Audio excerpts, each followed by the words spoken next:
I do want to talk about this, and it goes to the subject we were talking about with the Sweet 16 and the women later. And funny enough, it involves UConn, right? And funny thing is, I just saw the video you was talking about on Yeah. TikTok earlier. So, and it was funny because I was going to I still don't play. believe, and I still don't think she's wrong. I still and we'll play the clip. I'll play the clip here for y'all too. So, Syracuse's coach Felicia Leggett-Jack, or Leggett Jack, depending on who it is. I know some of you Carolina Panthers fans gonna get on me. It's Leggett. Leggett. What? It's still Kansas, you idiot.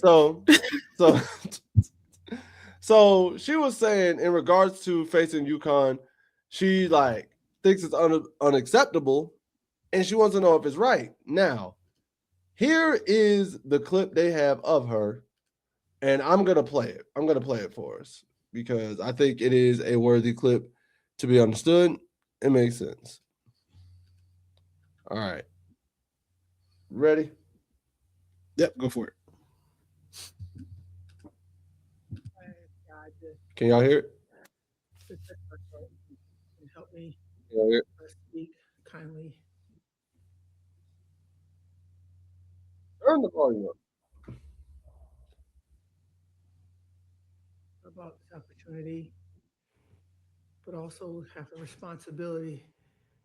And when I tell my players to woman up, I think I have to do the same thing. And for us to be coming from a 12 and 16, 18, whatever season last year, okay, let's judge me on this season.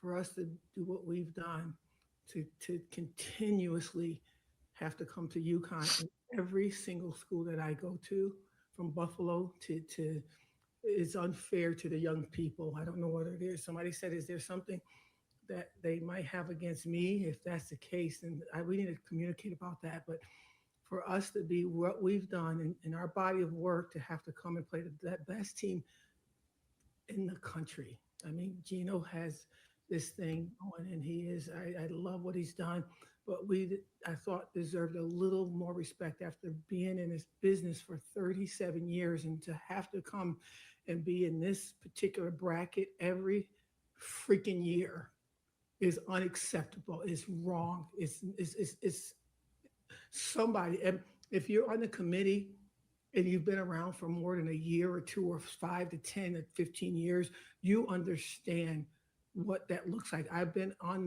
those committees to see how it's done, how you can put people on different lines, put us on get a 10 line, get whatever.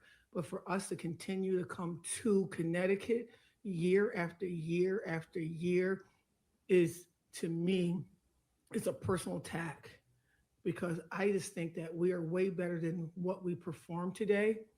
But I think what you're going to notice, that everybody that come through Gino and UConn is going to get the raft of what they can bring. I just know this team right here had a strong chance of getting beyond this particular level.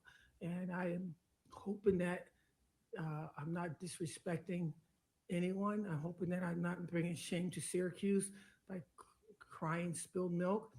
But after a while, I've never said anything in this kind of light before. A lot of people are talking about rev share. I just want the young people that's in my locker room to have a fighting chance. And I am grateful to be in the NCAA tournament from where we've come from. But I think that we've earned the right to go anywhere outside of a 4-hour radius. That's all I have.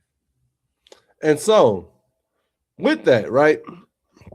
With that, and I learned this just about the NCAA women's tournament as I was reading this article. Because I'll admit, when I first saw the clip and I first was reading it, and I said, I mean, yeah, you just ran into UConn. It sucks. So for context, they've run into UConn in the first or second round 3 years straight. Like, this is the third year in a row they've run into them. Here's the thing. So for the women's tournament awards the top 16 overall teams the right to host the first weekend of games, giving like them a mass home court advantage that, mid-majors like can't get. So, there's fewer upsets because they're playing literally at home. And so with that, for the case of these programs, geographically located in region powerhouses, it's a near certain dead end before the Sweet 16. Unless they earn a hosting spot of their own, they're often slotted to the nearest location. It's like once the women's tournament basketball committee selects and seeds the 68 field team, it builds a bracket using a series of principles, including travel distance. Teams are technically assigned to a region and first and second round sites in an S-curve order, but taking into account travel distance, mode of transportation, and fan accessibility. The committee prefers teams to travel by bus, if possible, to allow for strong attendance numbers for each team. And that's where I was like, oh, she has a valid point, because then I went and looked at where they were. Syracuse was a 9 seed. They were 24-8. They were 24-8. Yep, New York and Connecticut right there. Yep. Syracuse was a 9 seed. They were 24-8. The Southern Cal and Clemson game in the Sacramento bracket was between an 18-12 team and a 21-10 team in Clemson. Yeah, that tri-state area. So you easily could have taken this 24-win team and made them the 8th seed in a different bracket, because the other 8 and 9s in the other two brackets were 23-win, 24-win, 25, the same as Syracuse. But then you let Southern Cal go be an 18 seed right there, and the only reason is because you prefer them to be to travel by bus. Let the ladies fly, bro. Let them fly and do what they do. And not just that. The biggest issue there was Clemson had to fly cross country to get there. Clemson had to fly cross country, but y'all want to talk about we do this S-curve order, and they had to fly in the Sacramento region. They had to fly to Sacramento. But Syracuse can't go to Sacramento? Shoot, Syracuse can't go to Florida? So at first I thought the coach was kind of just upset about losing to UConn. But then as I looked more into it, no, I have to agree. Miss Leggett has 1,000% right to be upset. Like Syracuse couldn't have went to Texas? Because let's be real, guys. How many times do you think teams football playoffs determined geographically? Bro, listen. We never get out of Alabama and Georgia. Heck, nobody would ever get out of there. Isn't even determined geographically. Right. The men's tournament ain't even. Think about this. Like, imagine it's literally just East, West, North, South, and Midwest. That's it.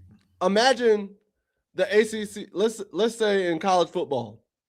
Imagine the ACC tournament or the ACC title game was always in Clemson the years Clemson was dominant. I would love that problem. I always like playing against players better than me. Eventually, I would figure out how to beat them. Like, nobody's saying that playing UConn is the issue. It's not playing UConn is the issue. It's the fact that they've been set up in that same bracket for 3 years straight. When there are other teams, when there's other teams that are flying cross country or are going far or getting put in different brackets, they've been put in the same bracket every year, just to end up being stopgap by UConn every year, despite the fact that you have teams that didn't do as well as they did, getting put or did just as good as they did, getting put in brackets at a much greater distance than they were getting played. Because Miami always play Florida and Florida State first round all the time. Because let's be real. If, for example, Southern Cal had gone on to beat South Carolina, right? And that's the other thing. South Carolina had to play in a Sacramento region rather than a Florida region. South Carolina was also in Sacramento. But you agree, but you can play, but you nobody's complaining about UConn anyway. Syracuse is upset because they're having to play UConn in the same region all the time. They're not put across in a different region and just happen to meet UConn at like an Elite 8 or a Final Four. They're cool if they meet UConn that way and just lose. But it's one of those things where it's like, hey, yo, let me see you after I make this deep run and prove that I can knock out all these other great teams, so and so. Yeah, Why do they keep putting me getting, up against you and stopping my shine? But this 'cause they've 18 been and getting 12 hit. team can just get lucky and they get a deeper run because they didn't have to face UConn until the Elite Eight. Yeah, they've been getting hit with UConn round of 64 and round of 32 for the last 3 years straight. Which when they could have went, just like you said, went and faced him in a Sweet 16 or an Elite 8 situation, because the team is good enough to make it that far in. But because you already know that UConn is the dominant force outside of South Carolina in this situation, and you're constantly having to see them first or second game in, it's like, come on. And you two, like, there's nothing wrong with the mindset. I think we're all competitive in the sense of we want to take down the best players. But at some point, if I have a team, let's say you have a team that goes 30-4. You have a women's team that goes 30-4, right? And you get a 4 seed or something like that. Mm-hmm. They put you up against UConn because y'all just happen to be 2 states away. When you know you're good, you know your record as a 4 seed is better than the other 4 seeds in different regions. Why aren't you the best 4 seed in a different region? And meeting UConn at a different time. That's the issue she's having. And I get the mindset of you play the best to be the best, you got to play the best. I 100% agree with that. And then the other thing is just because of geographical location and y'all want us to take a bus instead of fly. And then the other thing is, it's one, to me, it's a weird setup to allow your top 16 to have home court advantage. That's I always weird thought that was like that didn't make sense, because at the same time, I agree 100% because the men's tournament doesn't do that. The first 4 is always in Dayton, and then they always select like these arenas that are like, hey, this is the region that we're holding these tournaments here, and then boom, and then boom. Because like, I'm not against being, let's say your game in the tournament is in the same state that you live in. I don't have a problem with that. But as long as where you're going is neutral ground, I have no complaints. But if I'm having to see you for most of the tournament in UConn every year, playing on your home court every year because you get home court advantage, that's setting you up to fail. So women set up like, and it's exactly set up like NIT. It makes no sense in a national tournament that every team is supposedly having to get home court. That I'm supposed to come see you in your home. Why? And when there's neutral sites all over the place we could be at. If I'm in the Fort Worth bracket, we could go to Rice and play at Rice's stadium or Rice's arena or whatever. We ain't got to go to let's say Texas is home area. We ain't got to be in Texas. We ain't got to be at Texas's arena for that. We can go to a mutual place. We can go to San Antonio, Dallas, Texas Tech. You can go anywhere around there, bro. We can go anywhere else but home court, because now it is a mutual site for both of us. Whoever's crowd does show up is whoever's crowd shows up. But at least this way, we know we are both on a court that we are unfamiliar with. We don't know where the hot spots are. We are figuring it out the same way that y'all are. So now we just literally have to beat you. Is a show of I can beat you and you can beat me. That's it. There's no home court advantage because I know the court. And here's another thing I got for you. You ready? So here's the other aspect that you could do. So they already have next year's men's March Madness set up. They have the preliminary round set up as well as like where everything's going. The first and second round, first and second round. Sorry. You got Pittsburgh, Omaha, Fort Worth, Spokane, Charlotte, Minneapolis, Louisville, Sacramento. Then the regional finals. So basically when you start selecting down to the Final Fours. San Antonio, LA, Kansas City, New York. And then the championships at Detroit. So you already know where those stadiums are, right? It's like, you know what those are this year. That means if I'm being honest, you can go ahead and start looking at these stadiums, or at least this year, and be like, okay, what stadiums are we not using for the men's tournament next year that we use for this year? And if that's the case, those can be the neutral sites for the women's tournament next year. You can easily make that switch up. Call me crazy, but I think that's an easy switch up. The only one that I know is still the same is Dayton, because that's the first four. But even then, it's like the Pittsburgh game. Pittsburgh games are played at Duquesne. The Omaha games are played at Creighton. Fort Worth, they're played at University of North Texas. Spokane, they're hosted by the University of Idaho. So, but think you play once a year. How much will you learn playing a team 2 times in 720 days? You play once a year. How much? You won't, because you don't know what the turnover was within those 720 days. I was about to say, that's just, it's like you don't know the turnover, you don't know what you're bringing in. Wonder if it's a money thing, possibly, because even looking at the tournament set up for next year, they know where their prelims are and they know where the Final Four is. That's it. But they got them all set. Like they literally, it's like Minneapolis, hosted by University of Minnesota. Louisville, hosted at, I've been to that Louisville stadium. Sacramento, the Cal State is Cal State. University of Texas is hosting the South region. She was entirely stressed. She was stressed, upset, because she's like, it doesn't make any sense that we constantly see this same team every year. It makes no sense.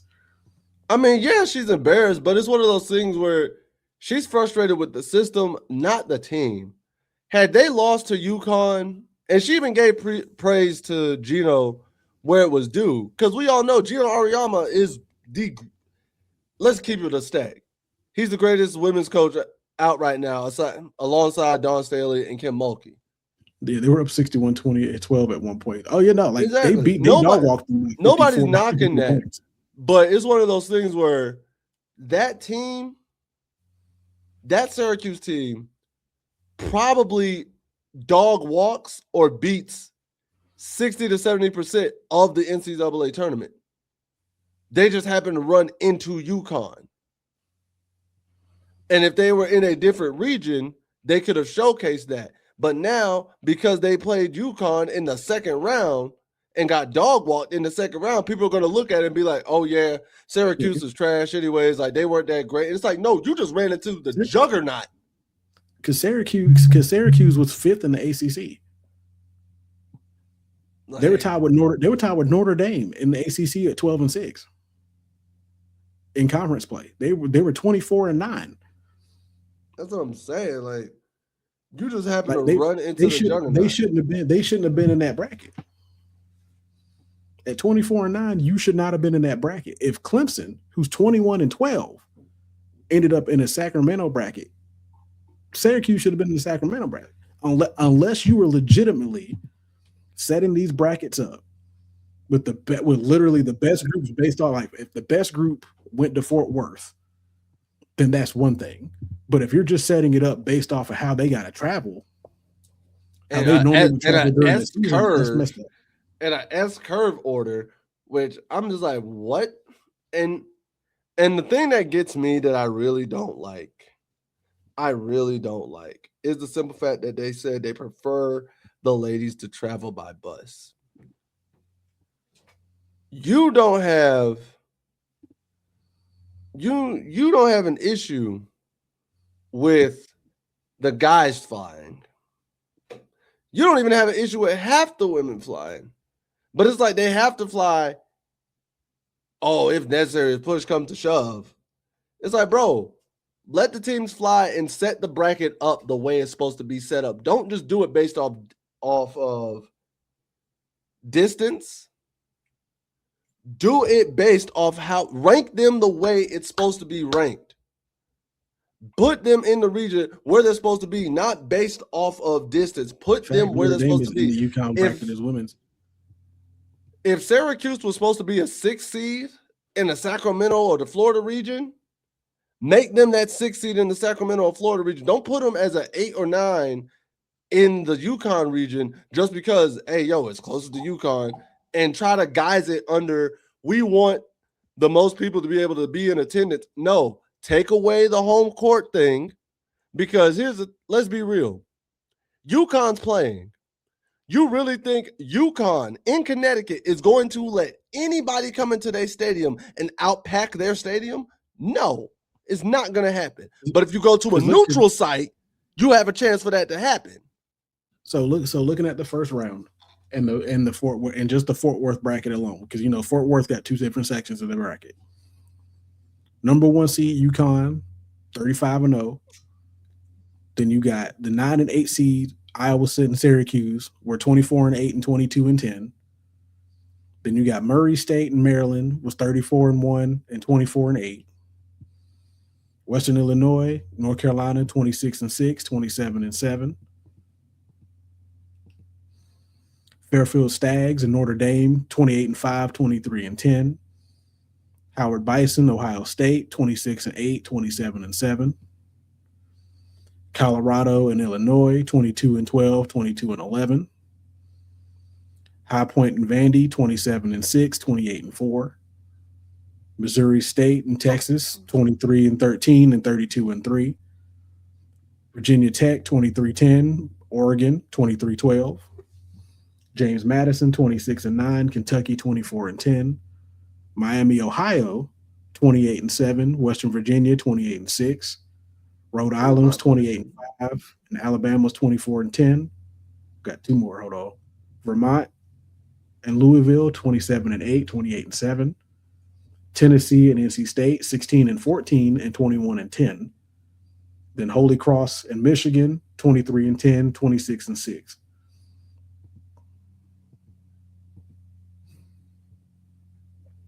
Okay. So here's my question. Yeah, look what's going on. All of such Vandy's are such a fortunate. Oh, listen, Vandy done put it together. Vandy done put it together. They Them went NIL deals is going crazy. But even so, I'm looking at how is Illinois? So let's just say in the region that they're in, right? That Syracuse is in. How are you going to sit there and tell me that 22-11, Illinois deserves a 7 seed, but 24-8 Syracuse is a 9? You see what I'm saying? That's why she's frustrated. You're gonna sit there and tell me that Iowa State at 22-10 is better than Syracuse at 24-8. You're gonna sit there and tell me that Illinois should be ranked higher, who was 22-11 versus 24-8, which is why I say this. They're not ranking this based off of actual record and team. They're basing this off of that S curve, the fact that they want y'all to only travel by bus and they're only going to make you fly if you have to or if you're a number 1 seed. That's the reason why South Carolina flew. That's the reason why Clemson flew. But it's not being based off legitimate ranking. So, no, the coach has a legit gripe. If they base this off of actual record and seeded them according to record and just didn't give a damn about whether they got a fly or not, this bracket would have looked completely different. It looks so different. And if you take away the home court advantage piece under the guise of, oh, we want to give all teams a chance, like to pack the stadium and travel. Teams who will travel.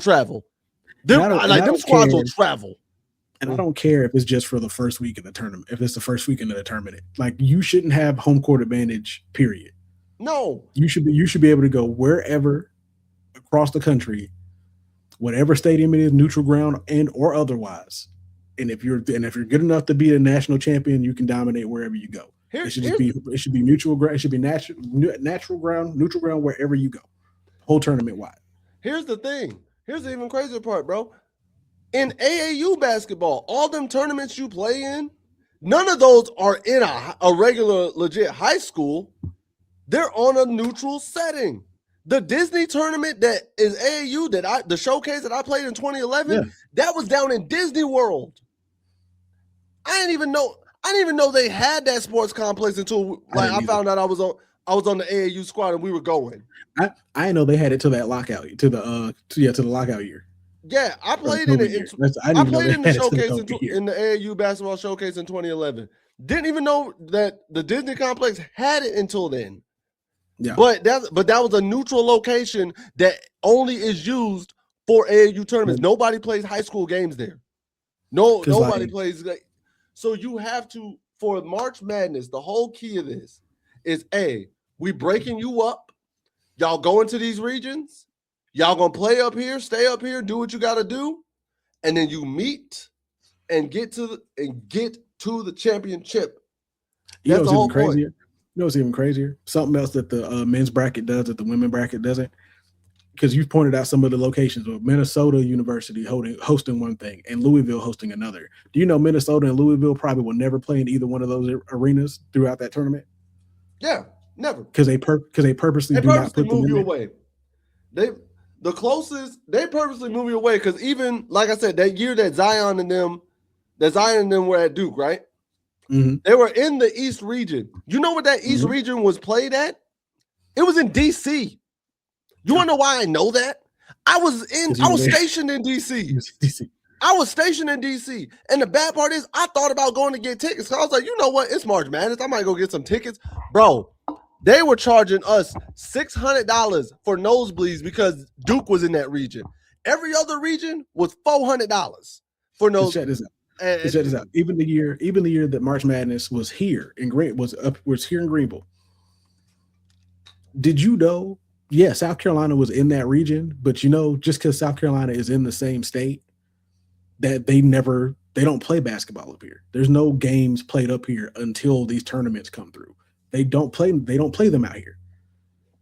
There's hockey out here, and there's concerts played out here. Shout out to the Swamp Rapids. Shout out Swamp Rapids. Yeah, that's it. You don't play no basketball game here until the ACC tournament, SEC tournament, or the national tournament is told to host here. That's it. Even the men's tournament this year, no basketball was played until the men's tournament came in here.